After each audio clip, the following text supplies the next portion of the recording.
Do you ever hear that little voice in your head whispering, "You're not good enough"? That voice kept me trapped for years, until one day, I decided to fight back. And what did I discover? Changed everything. Here's how I turned doubt into confidence, and how you can too. That inner critic, we all have it. However, few of us truly understand how profoundly it shapes our lives. It whispers doubts when we need courage. It feeds fear when we crave progress. And it convinces us to settle for less when we deserve more. For years, it was the loudest voice in my head, and I believed every word it said. For most of us, the inner critic doesn't arrive all at once. It grows quietly, in the background. You probably don't even remember when yours started. Maybe it was a teacher telling you, "You're just not good at this." Or a parent who said, "Why can't you be more like your brother?" Or a friend who laughed when you shared your dreams. Those moments plant seeds. For me, it started young. I'd hear people praise others, "She's so smart," or "He's so talented," but no one said that about me. So I decided that I just wasn't. Every time I tried something and failed, the voice would whisper, "See, you're not good enough." This is how it happens. You try something new, you fail, as everyone does at first. The inner critic pipes up. You're a failure, you believe it. You stop trying. And so it becomes a cycle. The problem is, the inner critic doesn't just point out mistakes, it magnifies them.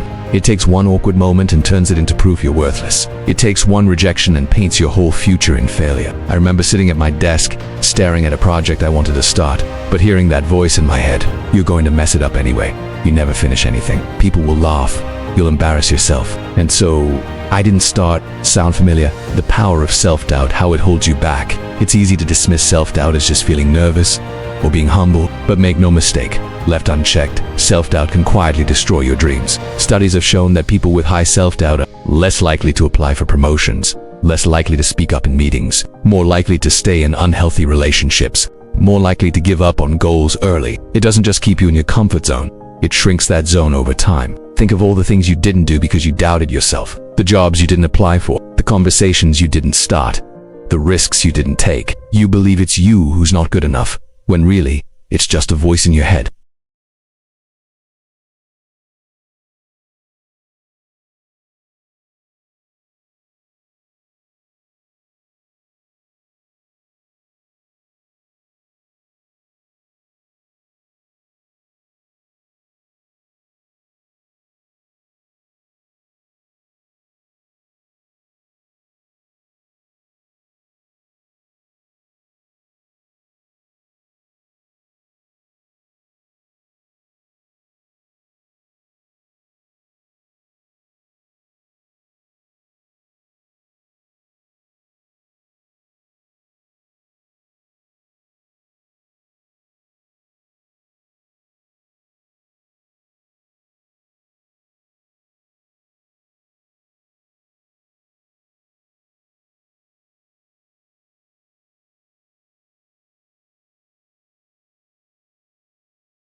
Who believe in you, who encourages you, who reminds you of your potential when you forget.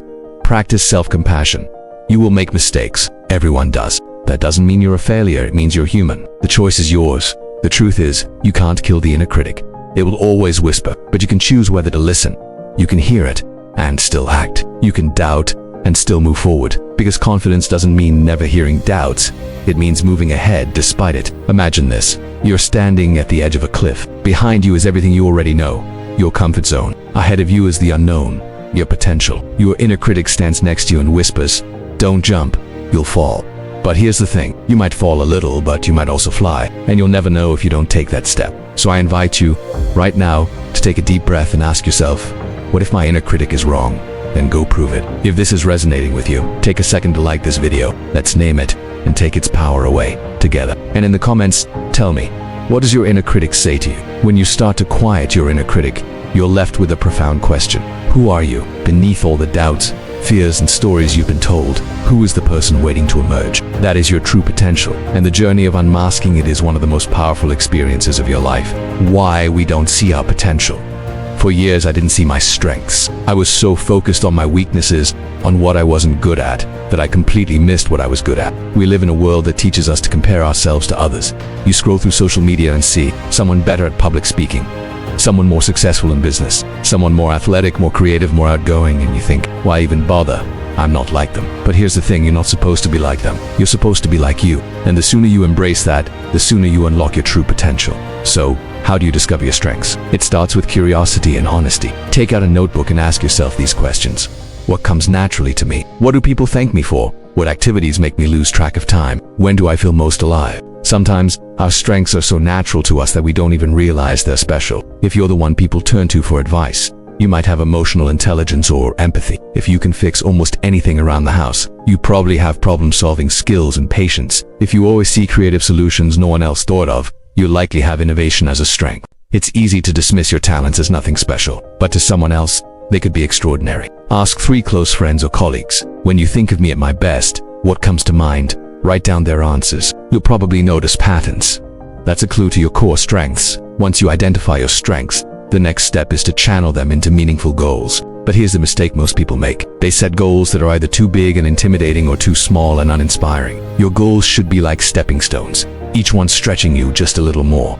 Start with something measurable. Make sure it aligns with your values and strengths. Break it down into smaller milestones. If you're a creative writer, don't say, I'll write a best-selling novel in a year. Instead, say, I'll write 500 words a day and finish my first draft in 6 months. If you're building confidence in public speaking, don't say, I'll deliver a TED Talk. Instead, say, I'll join a local Toastmasters and practice speaking once a week. Achievable doesn't mean easy. It means realistic, with a clear path forward. Even with clear goals, you'll face challenges. As learning, as part of the process, you'll fail, you'll stumble. And this is where most people give up, because they think failure is proof they're not good enough. But people with a growth mindset see failure differently. They see it as feedback. Dr. Carol Dweck, who coined the term, explains, a fixed mindset believes, I am what I am, and I can't change. A growth mindset believes, I can improve with effort, practice, and learning. When you cultivate a growth mindset, you stop fearing mistakes. You start embracing challenges, and you see every setback as an opportunity to grow stronger. Take Thomas Edison, the inventor of the light bulb. He failed over 1,000 times before succeeding. When asked how it felt to fail 1,000 times, he replied, I didn't fail 1,000 times. The light bulb was an invention with 1,000 steps. That's the growth mindset in action. What happens when you see your potential? When you start uncovering your strengths, aligning them with goals, and developing a growth mindset, something shifts inside you. You begin to see possibilities where before you saw only limitations.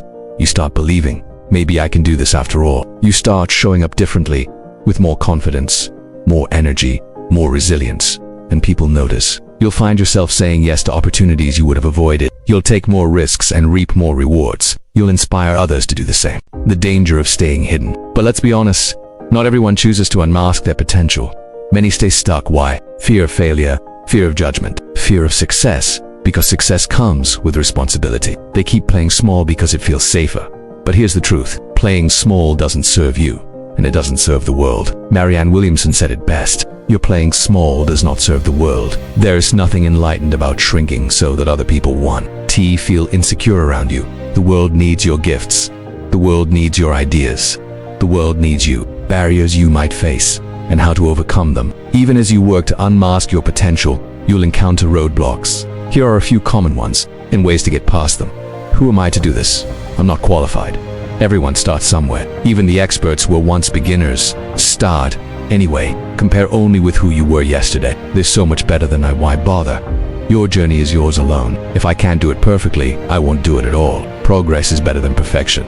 Take imperfect action and improve as you go. When you stop hiding and start living into your potential, you experience a kind of joy and fulfillment that nothing else can bring, because you're being fully you. You're no longer pretending, shrinking, or holding back. You're expressing who you are, and that's the most powerful thing you can do. You'll find that life feels lighter. You'll attract the right people and opportunities. You'll wake up excited to face the day, because you know you're moving closer to your best self. Take a moment, close your eyes. Imagine yourself fully living in your potential.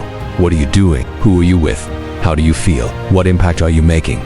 That version of you already exists inside you. All you have to do is let them out. Write down 3 strengths you have, or ask someone to help you see them. Choose one meaningful, realistic goal and break it into steps. Commit to doing one small thing today that moves you closer to that goal. Celebrate your progress no matter how small. Confidence isn't something you're born with or without. It's something you build step by step, moment by moment. And the good news is, anyone can build it, no matter where you're starting from.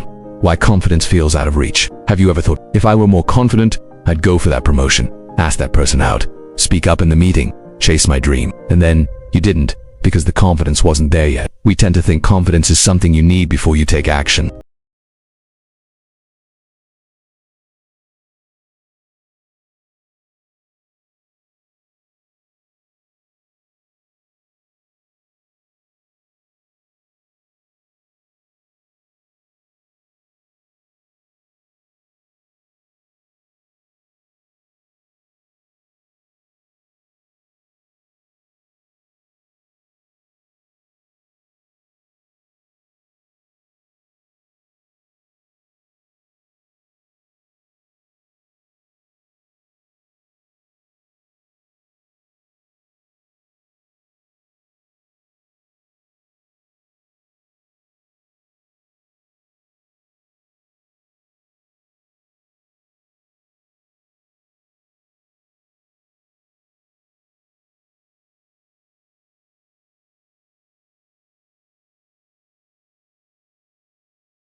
Celebrate it. Got out of bed on a tough day. Celebrate it. Write down your wins every night in a confidence journal. Over time, you'll have a list of proof that you're growing, succeeding, and becoming more resilient. Each little step fuels the next, and even failure can fuel your confidence, because you learn that failure doesn't break you. At the root of low confidence is fear. Fear of failure, fear of rejection, fear of embarrassment, fear of not being enough.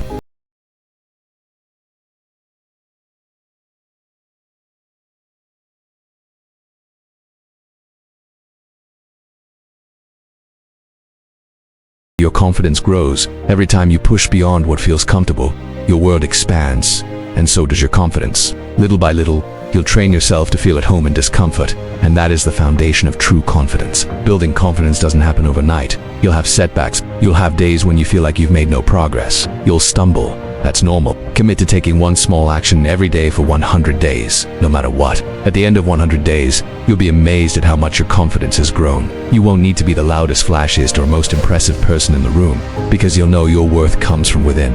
That version of you already exists. You just have to uncover it. Write down 3 negative thoughts you want to replace and create positive affirmations for each. Visualize yourself succeeding at one big goal, and then take one small step toward it. Start a confidence journal and write down at least one win every day. Choose one fear you've been avoiding, and take the tiniest possible action to face it. Commit to one small discomfort every day, and track your progress. Fear has 2 meanings: Forget everything and run, or face everything and rise. The choice is yours. Why fear holds us back? We all feel fear. It's human, it's part of our survival mechanism. Thousands of years ago, fear kept us alive. It told us when to run from a predator or stay close to safety. But today, that same fear stops us from chasing our dreams. It whispers things like, what if you fail? What will people think? You're not ready yet. Here's the truth. Fear doesn't mean you're weak. It means you're about to do something that matters. Before you can conquer fear, you need to understand it. Fear is your brain trying to protect you. It doesn't care if you're happy, it just wants you to stay safe. Fear is a liar. Most of the things we're afraid of never actually happen. Fear grows when you avoid it.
Maybe that's through your career, maybe it's through volunteering, maybe it's through kindness in everyday interactions. You don't have to change the world to make a difference. Even small acts of service bring a sense of purpose.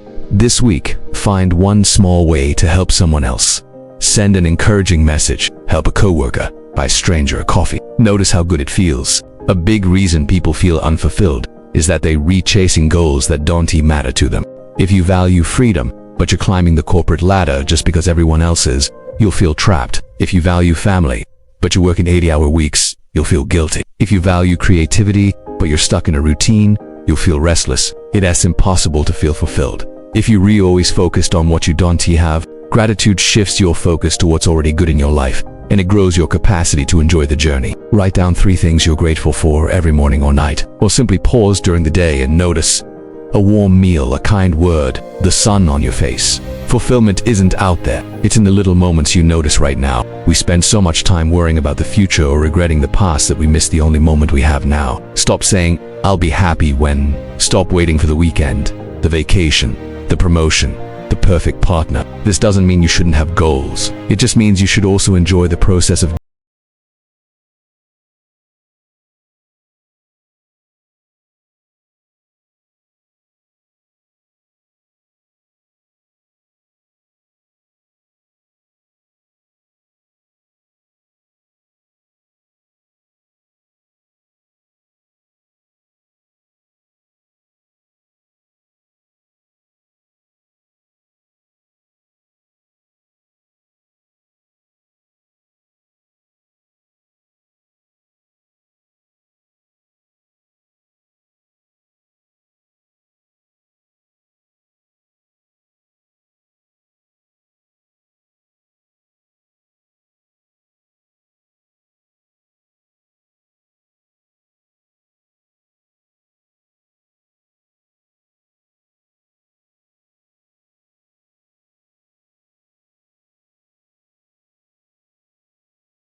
one of the fastest ways to feel fulfilled.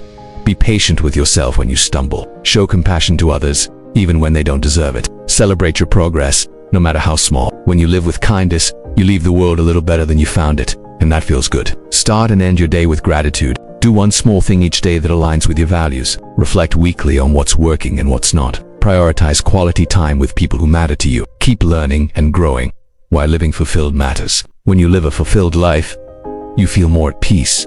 Even when things go wrong, you inspire others to do the same. You stop chasing things that don't matter and focus on what does. You leave a legacy of meaning, not just achievements.